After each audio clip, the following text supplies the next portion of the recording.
우리는 위대한 사람 또는 훌륭한 사람들, 뛰어난 사람들을 보고 저 사람은 큰 사람이라고 이야기합니다. 그래서 많은 사람들이 큰 사람이 되기 위해서 힘쓰고 애쓰고 주야를 가리지 않고 노력하는 것을 봅니다. 그래서 우리의 자녀들도 큰 사람이 되기를 원하죠. 그런데 큰 사람이 된 후에 아주 작은 사람이 된 사람이 있지요. 예를 들어서 사울 왕 같은 경우인데 이 왕이 되기 전에는 큰 사람이었습니다. 그런데 나중에는 점점 작은 사람, 정말 볼품 없는 사람이 되어버리고 말았던 것을 알 수가 있습니다. 처음에는 작은 사람이었으나 점점 커지는 사람도 있습니다. 끝까지 큰 자의 삶을 살아가는 아름다운 사람들도 있죠. 그래서 우리는 그리스도 예수 안에서 우리 모두가 큰 사람이 되어야 되는 줄 믿을 수 있기 바랍니다. 그럼 누구 보기에 큰 사람이 되어야 되는가?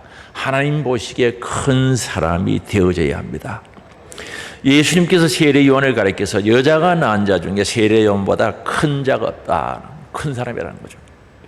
11절이죠. 내가 진실로 너희에게 말하노니 여자가 낳은 자 중에 세례 요한보다 큰 이가 일어남이 없도다 라고 이렇게 말씀합니다.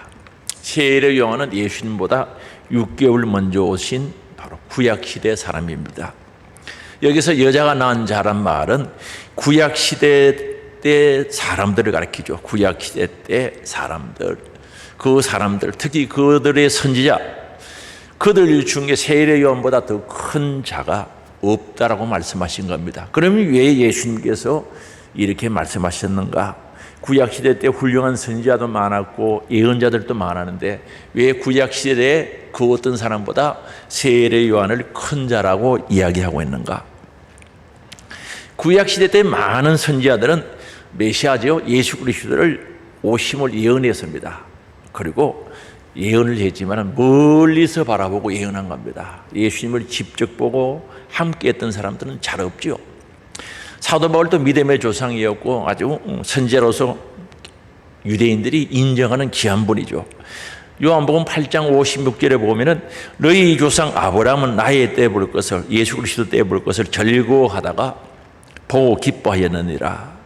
아브라함도 예수님을 멀리서 바라보고 즐거워하고 기뻐하면서 신앙생활하다가 하나님 나라로 갔죠.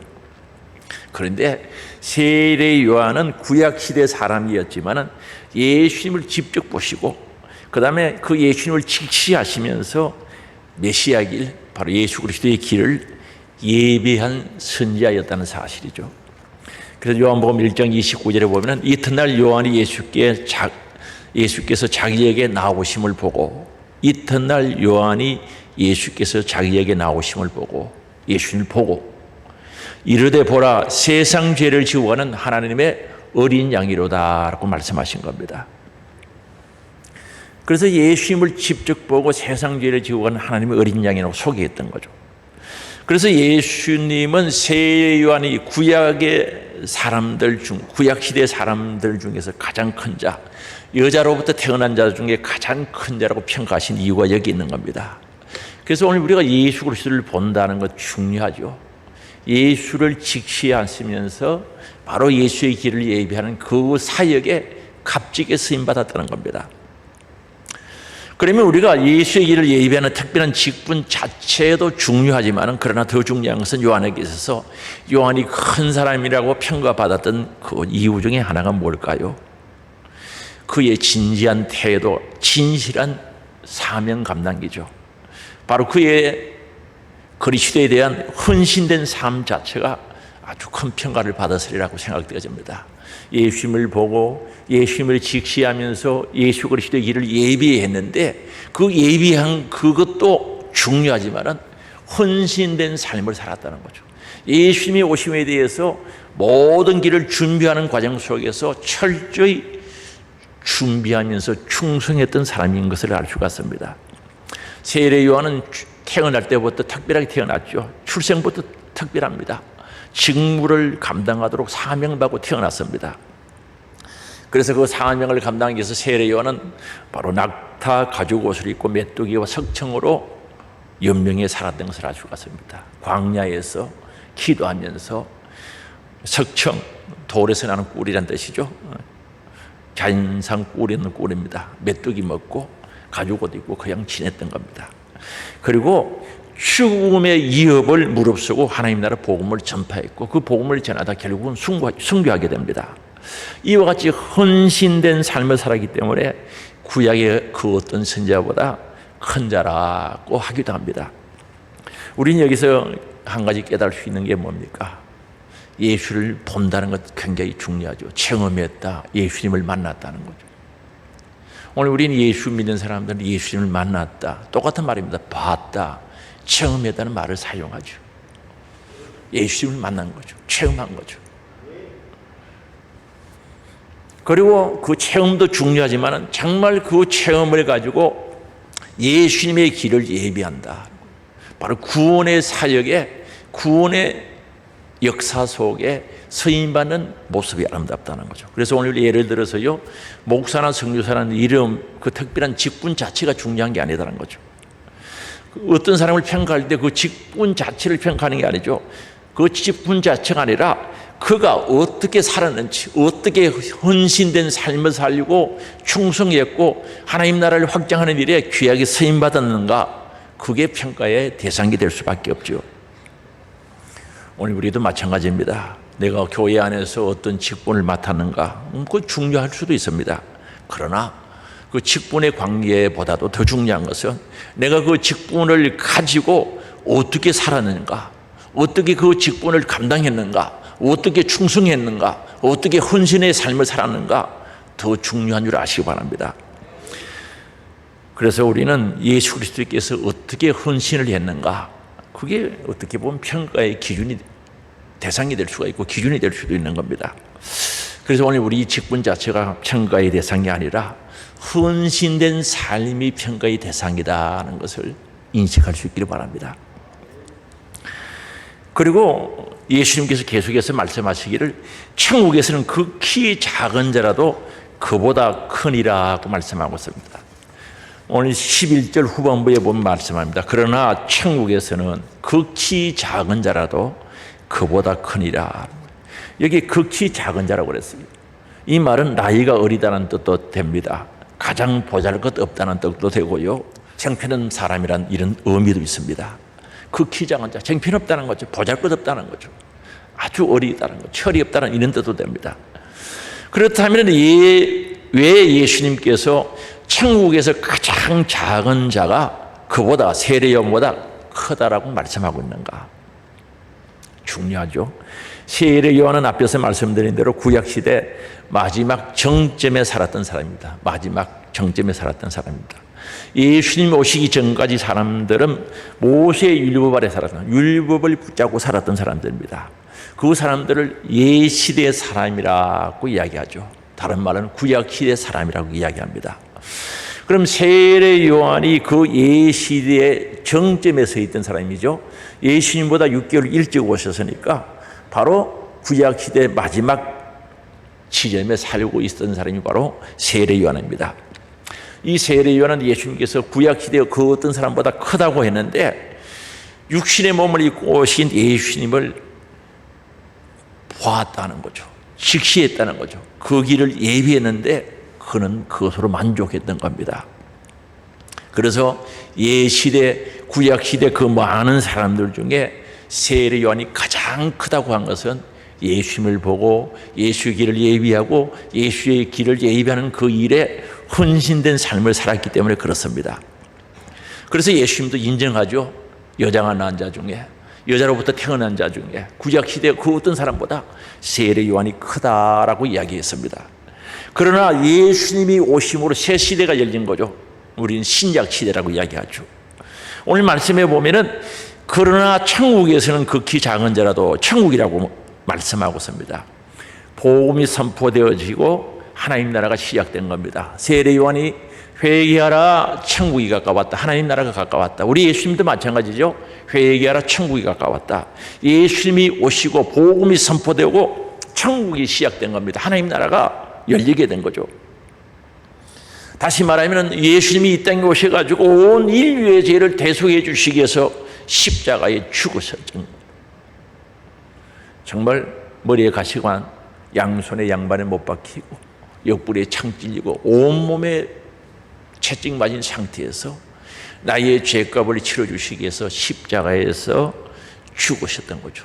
속량의 죽음을 죽어주신 거죠. 그리고 그분은 죄가 없기 때문에 3일 만에 부활하셨습니다. 죽음을 이기고 부활하셨습니다. 그리고 상천하셨습니다.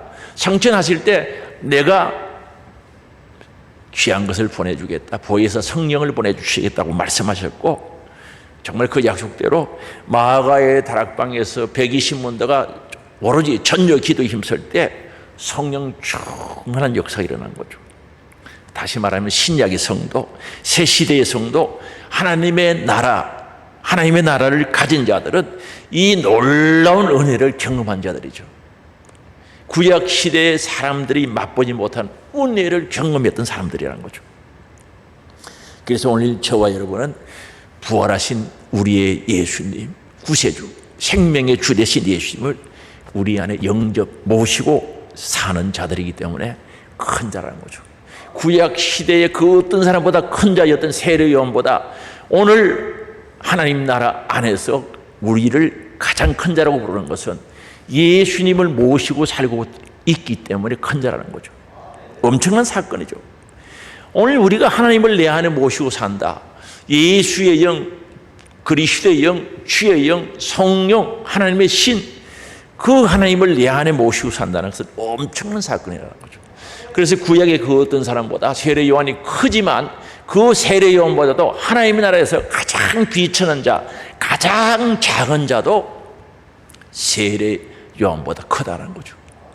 그래서 오늘 우리 주님께서 예수를 모신 자, 내 안에 하나님 나라가 이루어진 자들은 가장 큰 자로 모신다는 거죠. 그래서 요한복음 1장 12절이죠. 같이 읽어보시겠습니다. 영접하는 자 곧 그 이름을 믿는 자들에게는 하나님의 자녀가 되는 권세를 주셨으니, 예수 그리스도를 영접하고 내 안에 모시고 사는 자는 하나님의 아들의 권세를 주셨다는 거죠.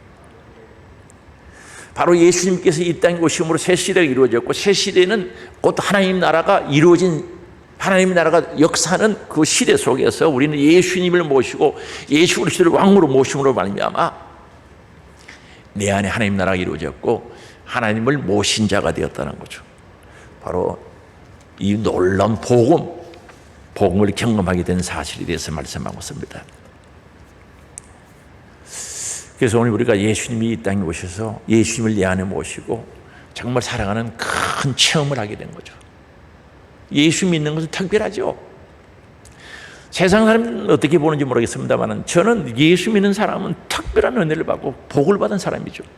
큰 은혜를 받은 사람, 하나님 보시기에 큰 자로 보는 겁니다. 모시고 사는, 온 우주를 창조하신 하나님, 내 생명을 살리고 영원한 생명을 주시는 그분이 내 안에 계시니까 우리 커야 안 커요?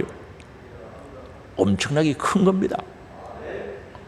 온 우주를 창조하시고 온 우주에 충만하신 그분을 내 안에 모시고 사니까 엄청난 큰 자죠.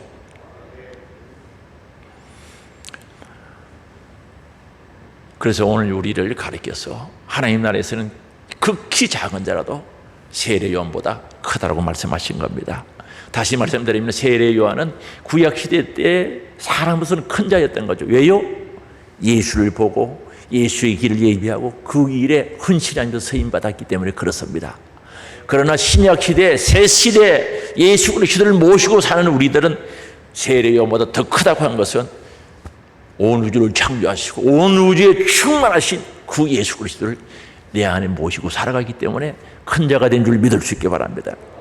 그리고 그뿐입니까? 세례 요한은 메시아의 길을 예비하는 데 그쳤습니다.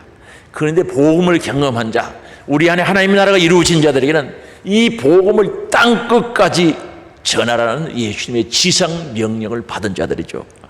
그래서 사도행전 1장 8절이죠. 오직 성령이 너희에게 임하시면 너희가 권능을 받고 예루살렘과 온 유대와 사마리아와 땅 끝까지 이르러 네 증인이 되리라 하시니라. 성령 충만하고 성령이 너희에게 임하시며 성령 하나님을 내 안에 모시고 사는 사람은 땅 끝까지 이르러 증인이 되라고 사명을 받은 자들이죠. 오늘 우리는 하나님 나라에서는 극히 작은 자라 할지라도 보잘것 없어 보이지만은 성령 하나님을 내 안에 모시고 그 복음을 내 안에 계신 그 예수 그리스도를 증거할 수 있는 큰 사명을 우리에게 주셨고 우리는 그것을 임받았다는 사실이죠. 그래서 오늘 우리가 전도할 수 있다는 게 얼마나 큰 복인지 모릅니다. 베드로전서 1장에 보면요, 천사들이 구약에 많은 사람들이 복음을 전거하고 전도하는 것을 보고 부러워한다는 내용이 거기에 있는 겁니다. 그래서 찬송가 우리가 전도할 때 천사도 혼모하겠네라고 이야기하죠. 천사도 혼모하겠네. 정말 천사들에게 전도하라고 맡겨준 게 없어요. 천사가 전도해서 교회에 등록한 나는 만나보지는 못했어요.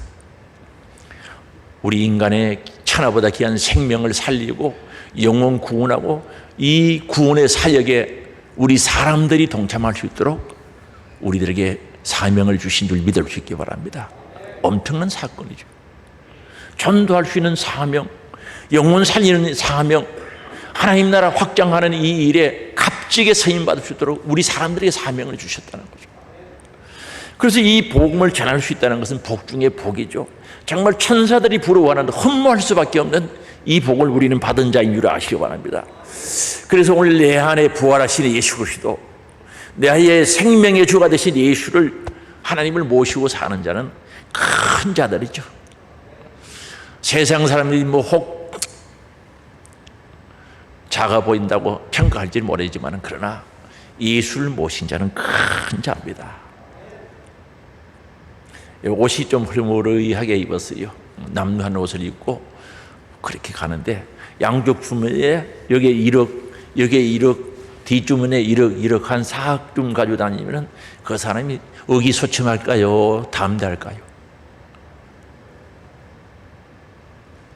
돈이 적은가 봤다. 여기에 2억, 여기에 2억, 뒷주머니에 2억 8억 이어서 지나가면 옷이 좀 남루하다고 의기소침할까요? 담대할까요?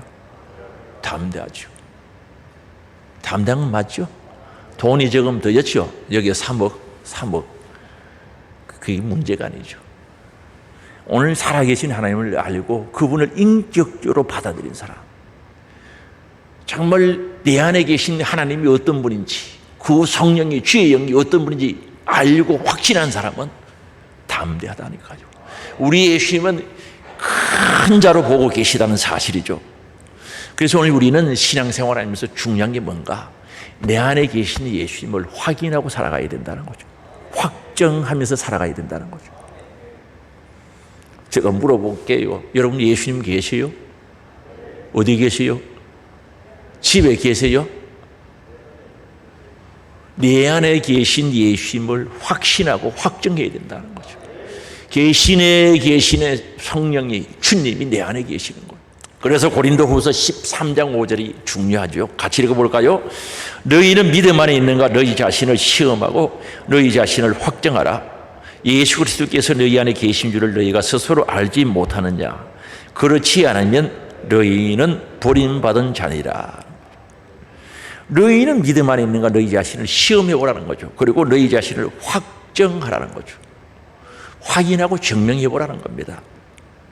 예수 그리스도께서 너희 안에 계신 줄을 너희가 스스로 알지 못하느냐? 그렇지 않으면 너희는 버림받은 자다 하는 거죠. 이 말씀은 무슨 뜻입니까? 예수님이 내 안에 계시면 내가 알 수 있다는 거죠. 예수님이 내 안에 있으면 알 수 있죠.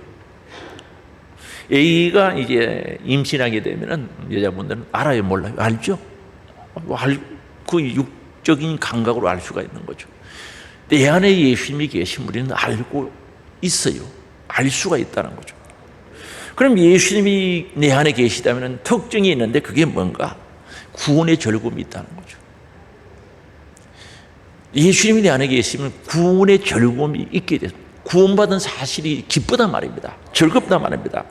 거기에 따라오는 것이 뭡니까? 자원하는 마음이 따라오는 거죠. 구원의 즐거움이 있으면 자원하는 마음이 따라오는 겁니다. 예배드리고 싶은 마음, 기도하고 싶은 마음, 전도하고 싶은 마음, 충성하고 싶은 마음, 헌금 드리고 싶은 마음 따라오는 겁니다. 자원함이 있다는 거죠.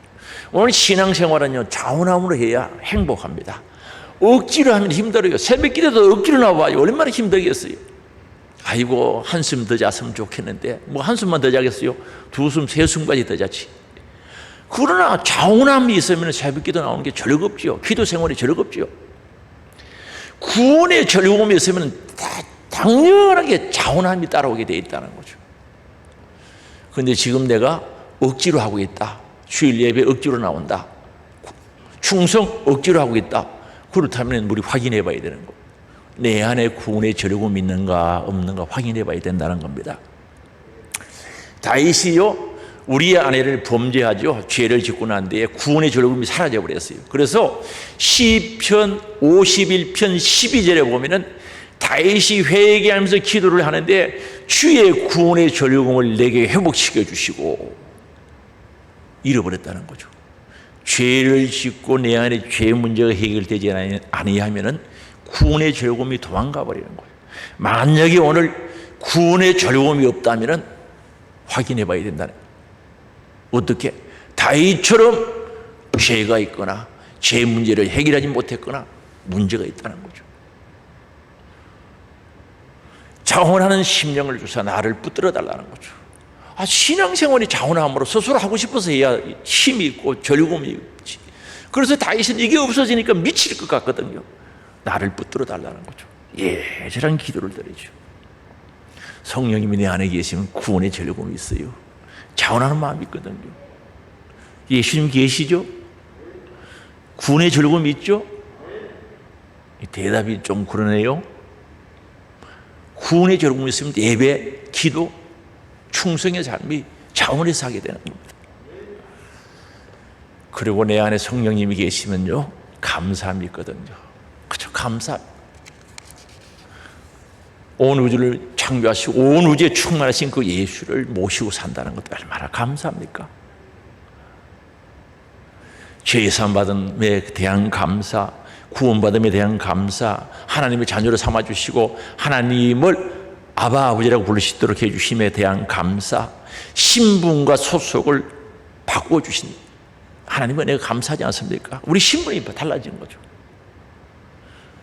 죄의 종이 하나님의 자녀가 된 거죠.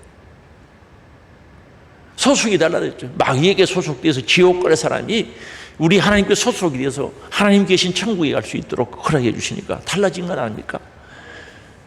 소속과 신분이 달라진 거죠. 천국 주심에 대한 감사, 하늘의 소망 주심에 대한 감사, 감사가 넘치는 거죠. 범사의 감사. 그리고 내 안에 성령 하나님이 계시면요, 죄가 싫어지거든요. 성령은 거룩하신 분이라 그랬어요. 내가 거룩하니 너희도 거룩하라고 우리 하나님께서 말씀하셨습니다. 거룩한 것은 죄와 구분되어 있다는 거죠. 구별되어 있다는 거죠. 세상과 구별되어 있다는 뜻이죠. 깨끗하다는 뜻이죠. 그래서 거룩하신 하나님을 내 안에 모시면 죄가 싫어지는 거죠. 죄 짓는 자리에는 있고 싶은 생각이 없습니다. 이곳이 죄 짓는 자리구나. 그게 있을 마음이 없어요. 복 있는 사람은 죄인의 길에 서지 않는다 그랬어요. 죄인과 같이 서 있지도 않고 길을 같이 가지도 않고 그 자리에 앉지도 않는다 그랬어요. 그런데 왜 그 죄가 좋은가? 죄는 쾌락이 있거든요. 즐거움이 있다는 거죠. 죄 지으면 즐거움이 있다니까, 죄. 그러나 대가는 무서운 거예요. 히브리서 11장에 보면 모세가 왕궁에서 잠시 죄악의 낙을 누리는 것을 포기해버리고 고난의 길을 걷기를 원했다는 거죠. 결심한 겁니다. 예를 들어서 죄 지을 때 배가 아프고 머리가 아프고 고통이 오면 누가 죄 짓겠습니까? 죄 지으면요, 재미가 있단 말입니다. 그래서 그게 빠져 있는 거예요. 그러나 죄의 결과는 엄청나죠. 심판은 무서운 겁니다. 그래서 잠언서에 보면은 떡을 몰래 훔쳐 모으면은 입에 맛이 돼요. 솔 넘어가면 배에서 탈난다는 거죠. 그래서 그 말씀의 뜻이 뭔가? 죄를 지으면 재미가 있다는 거죠. 그러나 결과는 엄청나다는 거죠. 그런데 내 안에 성령 하나님 거룩하신 주님을 내 안에 모시고 살면요, 죄가 싫어지는 거죠. 죄 짓는 자리에 가고 싶지가 않아요. 죄인들의 계속되는 죄 짓는 소리를 듣기 싫어지는 거죠. 그런데 죄 짓는 자리가 좋고 죄 짓는 자리가 떠나기 싫고 하면은 한번 확인해 봐야 되는 거죠. 내 안에 성령 하나님 계신가 안 계신가 확인해 봐야 된다니까요. 예를 들어서 말씀드릴까요? 누가 흉을 봐요. 그 이야기 듣고 있으면 그거 이상한 겁니다. 내 안에 성령님이 계시면 거부 반응이 팍 일어나요. 듣기 싫어야 된다니까요. 거부 반응이 팍 일어나서 그 자리를 박차고 나오든지 붙잡고 기도를 하든지 함께 할 수 없죠. 그런데 뭐라고 그러더냐고 궁금해하면서 자꾸 묻고 알려고 하고 대화가 진행된다는 사실은 내 안에 성령님이 충만하면 그런 일이 없어요. 그래서 오늘 우리는 성령이 충만한 사람, 내 안에 주님이 계신 분들은 죄가 싫어집니다. 그 다음에 사랑이 있죠. 하나님을 사랑합니다. 감사합니다. 사랑합니다. 하나님 말씀을 사랑하죠. 예수님 사랑합니다. 고맙습니다. 감사합니다. 자기 영혼을 사랑하는 겁니다. 진짜 자기 영혼을 사랑하는 사람이 다른 사람의 영혼도 사랑하거든요. 내 영혼을 사랑해서 내 영혼이 지옥 가면 안 된다. 하나님의 나라에 가야 된다. 천국에 가야 된다는 확실히 자기 영혼을 사랑하는 사람은 이웃의 영혼도 사랑할 수가 있는 겁니다. 자기 영혼이 천국 가야 된다는 확신이 없는 사람은 이웃을 천국으로 인도할 능력이 없는 겁니다. 사랑할 능력이 없는 겁니다. 그래서 내 안에 하나님이 계시면 하나님은 사랑이시라고 했는데 당연히 사랑이 나오게 돼 있죠. 사랑 덩어리를 내 안에 모셨는데 사랑이 왜 안 나오겠어요? 사랑합니다. 감사합니다. 고맙습니다. 사랑의 소리를 할 수밖에 없다는 거죠. 그러면은 우리는 하나님 앞에 큰 자가 됐어요. 예수 그리스도를 모셨습니다. 할렐루야. 예수 모셨죠? 성령이 내 안에 계시죠? 그렇다면 우리 주님이 큰 자로 보셨다면 그러면은 큰 자가 되어서 어떻게 해야 되는가? 예수님을 내 안에 모셨으면 우리는 어떻게 살아야 되는가? 천국은 누가 차지하는가? 오늘 12절에 보면 이렇게 말씀합니다. 세례 요한 때부터 지금까지 천국은 침노를 당하나니 침노하는 자는 빼앗느니라. 침노 당한다는 거죠. 누가 가지러 오면 준다는 뜻이죠. 그래서 그 가지려고 하는 사람은 가져갈 수 있다는 그 뜻입니다. 쉽게 말하면 여기에 침노를 당하나니 침노에 대한 두 가지 의미가 있습니다. 침노에 주목해야 되는데 천국이 하나님 나라가 힘있게 힘차게 뻗어나간다는 뜻이 있습니다. 하나님의 나라는 계속 확장된다는 거죠. 하나님의 능력에 의해서 하나님 나라는 확장되어진다는 거죠. 지금도 뻗어나간다는 겁니다. 그리고 또 한 가지 뜻은 용기 있는 자, 강한 자, 몹시 단호한 사람 이렇게 이해가 될 수 있는 말입니다. 그래서 이 침노는 용기 있다는 말도 되고 강한 자 또는 몹시 단호한 사람, 결단력 있는 사람이라는 뜻입니다. 하나님의 나라가 힘차게 뻗어나가고 확장되어져 가는데 그걸 누가 가질 수 있는가? 누가 차지할 수 있는가? 그 하나님 나라가 확장되는데 누가 그게 동력할 수 있는가? 힘 있는 자, 강한 자, 용기 있는 자, 단호한 결단력 있는 사람이 차지한다는 거죠. 우물쭈물하는 사람은 하지를 못해요. 놓쳐버립니다. 성을 정복하기 위해서 돌진하는 군사들을 연상하게 하죠. 아니 한 성을 정복하기 위해서는 군사들이 돌진해야 되는데 머뭇머뭇거리면 놓쳐버리는 거죠. 돌격 앞으로, 진격 앞으로 가야죠. 성을 이루고 사고 성문을 향해서 달려가고 성을 정복하는 일에 있어서 모두가 하나로 결단력을 가지고 단호한 사람들이, 강한 사람들이, 용기 있는 사람이 그 성을 빼앗게 된다는 사실이죠. 성을 정복하러 간 사람이 가정 생각이나 하고 재물 생각이나 한다면 자기 안위를 생각한다면 정복할 수가 없겠죠. 정신적으로 무장하고 게으름이나 안일함을 떨쳐버리고 사력을 다해야 그 성을 정복할 수 있다는 거죠. 천국도 마찬가지입니다. 천국을 소유하려고 할 때 뻗어가는 확장되어가는 하나님 나라를 소유하려고 할 때 그 일에 동참하고자 할 때 결코 우리의 정욕이나 게으름에 붙잡혀 있다면 소유할 수가 없다는 사실을 알아야 됩니다. 오늘 우리는 정욕과 게으름과 이 모든 것들 하나님 나라를 소유하는데 방해되는 것들을 예수 그리스도의 십자가에 못 박아버리고 정말 주님이 주시는 은혜로, 주님이 주시는 능력으로 적극적으로 천국을 향해 달려가야 된다는 것을 우리들에게 말씀하고 있습니다. 나 자신을 부인하고 나의 것을 포기하는 고통을 감수하고 천국을 소유하기에 열심을 내야만 그 천국을 소유할 수 있다는 거죠. 뻗어가는 그 하나님의 나라에 나도 함께 서임받을 수 있다는 사실을 분명히 말씀하고 있습니다. 만일 우리가 천국에 대한 열망이 없음으로 인해 천국을 바라보지 않는다면 그건 포기한 거나 같지요. 교회는 다니는데 천국에 대한 열망이 없어요. 가지고자 하는 애절함이 없어요. 그러면 포기하는 것과 다를 바가 뭐가 있느냐는 거죠. 한번 물어보고 싶어요. 여러분 천국에 대한 열망이 있습니까? 하나님 나라가 확장되어지고 뻗어가는데 소유하고 싶습니까? 가지기를 원합니까? 많이 가지기를 원합니까? 그 일에 서임받기를 원하십니까? 구경꾼 되면 안 되는 거죠. 결단력이 있어야 되는 겁니다. 머뭇머뭇 하다가 보면 지나가 버려요. 결단력이 있어요. 담대해야 합니다. 마가복음 10장 17절에서 22절에 보면 부자 청년의 이야기가 나옵니다. 이 사람은 영생을 가지려고 그래서 예수님께 찾아와서 어떻게 하면 영생을 가질 수 있겠습니까? 라고 물어보죠. 그때 예수님께서 너 율법을 지켰느냐, 십계명을 지켰느냐 물어본 겁니다. 어렸을 때부터 다 지켰다는 거죠. 이웃도 사랑하고 다 지켰다는 거죠. 예수님이 그를 사랑하사, 그를 보시고 부자 청년을 보시고 사랑하사 너 재산을 팔아서 가난한 자들에게 나눠주고 따라오라 그랬어요. 그러면 영생을 얻는다고 그랬어요.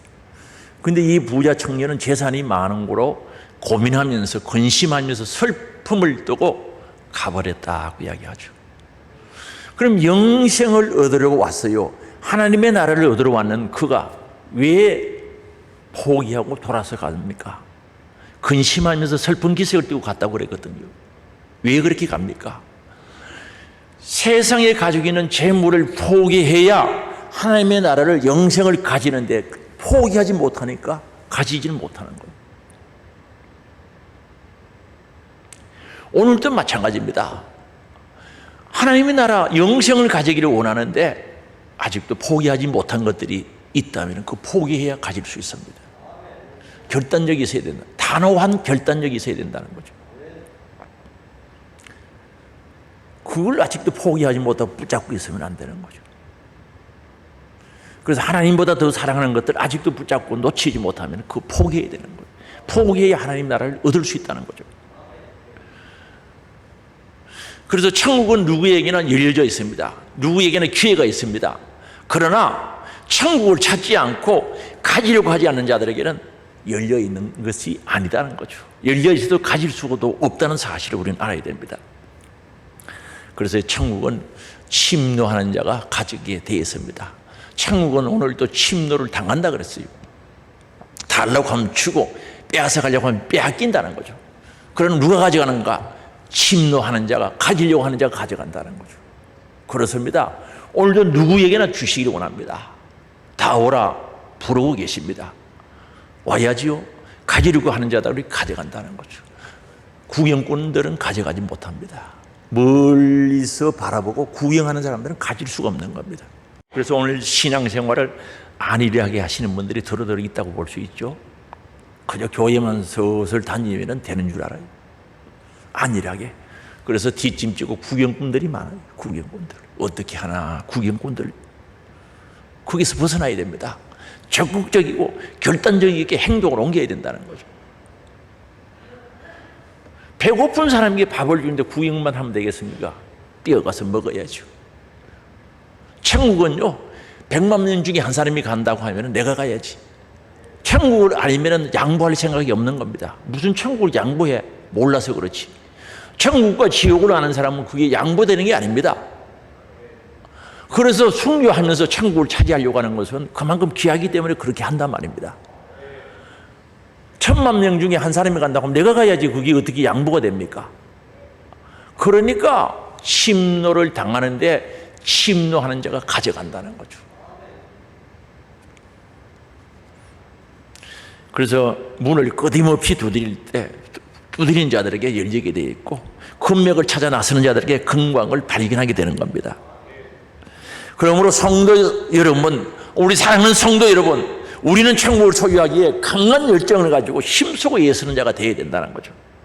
천국을 소유하기에 필수적으로 수반되는 고통을 두려워하지 맙시다. 그 고통 두려워하면 가질 수가 없는 거죠. 그래서 오늘 우리는 천국의 소유자가, 가진 자가 되어야 돼요. 그 일에 쓰임받는 자가 되어야 된다는 거죠. 바리새인들이 싫어했던 사람들이 누굽니까? 예수님 당시에 바리새인들이 싫어했던 사람들, 창녀, 창기, 세리들, 범죄자들, 이방인들, 그렇게 그들이 싫어했습니다. 그런데 성경에 보세요. 창기와 세리들이요, 어떻게든지 예수님께 복음 있고 하나님 나라가 있는 것을 발견하고는 그 예수님을 소유하기 위해서 몸부림치거든요.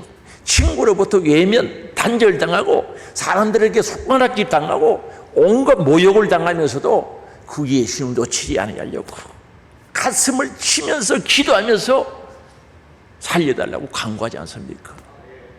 하나님 나라가 저들에게 있다는 거죠. 바리새인은 어떻게 기도합니까? 고개를 쳐들고 저 세리와 같지 아니함을 감사합니다. 조만한 것들, 그들에게 희망이 있는 것이 아니고 하나님 나라가 있는 것이 아니라 가슴을 치면서 회개하며 기도하며 가지려고 했던 창기들, 세리들에게 있다고 우리 예수님께서 분명히 선포하고 있단 말입니다. 그때 당시에 세리가, 창기가 예수님을 가지려고 한다, 쉽지 않지요. 그러나 그들은 모든 환경을 초월해서 조건과 여건을 초월해가지고 주님을 가진 자가 된 줄 믿을 수 있기 바랍니다. 이 순수한 신앙의 열정을 통해 천국은 더욱더 역동적으로 활발하고 힘차게 뻗어간다는 사실을 믿을 수 있기 바랍니다. 천국은 단지 심락과 약탈의 대상이 아닙니다. 적극적이고 활발하게 역동적으로 힘차게 움직이는 자들, 가지려고 힘쓰고 애쓰는 자들, 사모하는 자들 가져간다는 거죠. 이게 신앙의 사람들이죠. 뜨거움을 소유한 믿음의 사람, 하나님 보시기에 진짜 큰 사람, 진짜 큰 사람이죠. 제자들 보세요. 구경꾼이 아닌 예수님의 부름을 받고 생업과 가족들까지 버리고 예수를 따랐던 사람들이죠.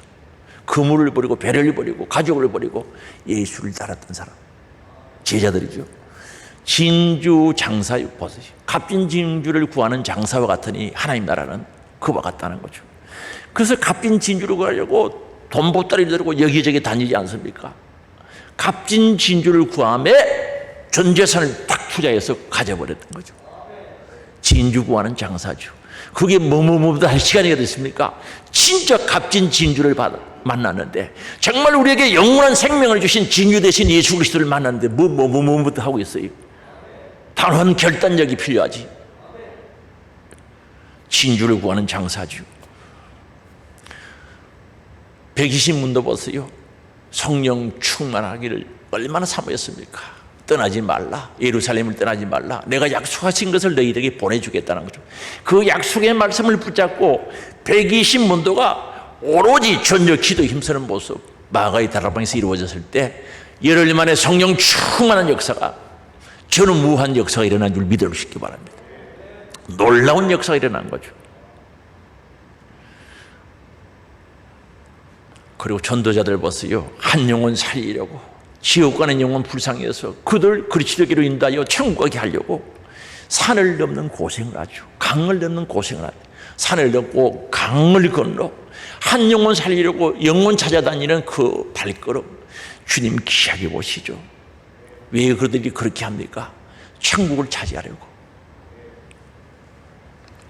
오늘날도 세계에 흩어져 선교하는 선교사들 중 다는 아니게 있습니다만 거의가 다 그렇다고 봐야죠. 그죠? 영혼 살려보겠다고, 하나님 나라를 확장시켜보겠다고 생명의 위험을 무릅쓰고 가서 복음 전하는 선교사들, 그들 다 하나님의 나라를 차지하려고 하는 자들이 아니겠냐는 거죠.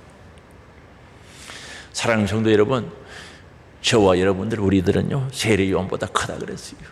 구약의 가장 큰 세례 요한보다 우리는 더 큰 자죠. 사람들이 비천하다고 할지라도 그렇게 볼지라도 작은 자라고 극히 작은 자라고 본다 할지라도 우리 주님은 그렇게 안 보는 거죠. 우리 안에 하나님이 계시기에 큰 자로 보시는 겁니다. 하나님이 계시죠? 내 안에 주님이 계시죠? 그러면 주님은 우리를 큰 자라고 부르시는 겁니다. 우리 주님께서 큰 자라고 인정해 주시는 겁니다. 여기서 머물러 있지 맙시다. 하나님 나라를 차지하기 위해서, 하나님 나라는요, 빼앗는 자가 가져간다고, 빼앗으면 주려고 기다리고 있다는 거죠. 차지하려고 하는 자들이 주려고 기다리고 있고, 차지하려고 가져가는 자들이 가져간다는 거죠. 우리 하늘 소망 교회가 그저 너 큰 자냐, 예수 모신 자냐, 여기서 머물러 있지 말고 하나님 나라를 차지하려고 몸부림치고 힘쓰고 예수는 우리들이 될 수 있기를 바랍니다. 이게 신앙생활, 열정적인 신앙생활이 아니겠어요? 정말 기도하고 전도하고 충성하고 절금으로 예배드리고 감사하면서 이 모든 일에 열정적으로 하나님 나라를 가지려고 몸부림칠 때 우리 주님께서 얼마나 기뻐하시겠습니까? 오늘도 하나님 나라는 뻗어가고 있습니다. 확장되어 가고 있습니다. 내가 의기소침해야 하며 구경꾼이 되어 구경하고 있다 할지라도 그 나라는 뻗어가는 거죠. 확장되어 갑니다. 그렇다면 마지막 하나님 앞에 섰을 때, 심판대 앞에 섰을 때 우리는 무엇을 내놓을 수 있겠냐는 거죠. 주님, 나를 큰 자로 인정해 주셔서, 나를 큰 자로 세워주셔서 감사합니다. 그 감사함으로 하나님 나라가 뻗어가는 그 일에 있어서 귀하게 서임받고 정말 그 하나님 나라를 가지려고 몸부림치며 예수고 힘쓰는 그 모습을 보여드릴 수밖에 없지 않겠느냐는 거죠. 우리 하늘 소망 가족들이요, 정말 주님이 주신 은혜 안에서 사랑의 손을 꼭 잡고 하나님의 나라를 확장하고 하나님 나라를 세워가는 일에 함께 서임받기를 원합니다. 이 일에 멋지게 서임받는 하나님의 사람, 세상에서 가장 큰 자, 주님이 인정하는 큰 사람들이 될 수 있기를 주의 이름으로 축복합니다. 주여 한번 부르고 통성으로 회개하며 결단의 기도드립니다. 주여 역사하여 주옵소서. 오늘 귀한 말씀을 통하여 내가 가야 할 길이 뭔지, 내가 어떤 사람이 되어야 되는지 깨닫게 해주셔서 감사합니다. 사랑의 아버지, 세상의 그 누구보다 저들 불러 주의 자녀로 삼으시고 우리 안에 살아계신 하나님을 모시고 살아가게 하심을 감사합니다. 우리 주님께서 저들을 큰 자라고 평가해 주시고 크게 보고 계심을 생각할 때 너무나 감사합니다. 아버지, 우리 안에 예수 모셨기에 구원의 즐거움이 있게 하시고 자원할 마음이 있게 하시고 감사 넘치게 하시고 공허함이 넘치게 하시며 죄를 싫어하게 하시며 정말 사랑을 실천하는 저들 되어지게 하옵소서. 예수 모심에 만족해하지 말게 하시고 오늘도 뻗어가는 하나님 나라, 확장되어 가는 이 하나님 나라에 귀한 동력자들이 되게 하시고 값지게 쓰임받게 하시고 그 하나님 나라를 가질 수 있도록 차지하는 자들이 될 수 있도록 역사해 주시기를 원합니다. 아버지 하나님, 두 달부터 한 달한테 만족하지 않게 하시고 많이 남길 수 있도록 역사하여 주옵소서. 주님, 눈을 열어 하늘의 영광 보게 하시고 내 영혼의 때에 가야 할 그곳 보게 하사 소망 중에 즐거움으로 행복한 신앙생활 될 수 있도록 도와주시기를 원합니다. 우리 하늘 소망 온 가족들이 사랑의 손을 잡고 성령이 하나 되게 하신 뜻을 따라 하나님 나라 확장하는 이 일에 값지게 쓰임받게 하옵소서. 영혼 살리는 일에 쓰임받게 하옵소서. 회의 성교에 꿈을 심어주시고 이 일에 기도로 믿음으로 물질로 쓰임받게 하시며 영육의 풍성복으로 채워주시기를 원합니다. 시대에 쓰임받는 교회로 세워주옵소서. 오늘도 우리 예수님 채찍에 맞음으로 나무리보다 선파였고 네 이름으로 병든 자를 위하여 기도하라고 말씀하셨기에 기도합니다. 나사렛 예수 그리스도의 이름으로 명하노니 악한 병마 더러운 귀신 질병 암병아 가난 저주 불신 염려 근심 걱정 떠나가라 떠나가라 떠나가라 떠나가라 떠나가라 떠나가라 떠나갈지어다. 치료하사 영육간의 강건함으로 모든 믿음이 정상적인 주님 보시 아름다운 모습으로 변화되게 하시고 회복되게 하시며 다 예수 그리스도 안에서 승리자가 되게 하여 주옵소서. 예수 그리스도 이름으로 기도드리옵나이다. 아멘.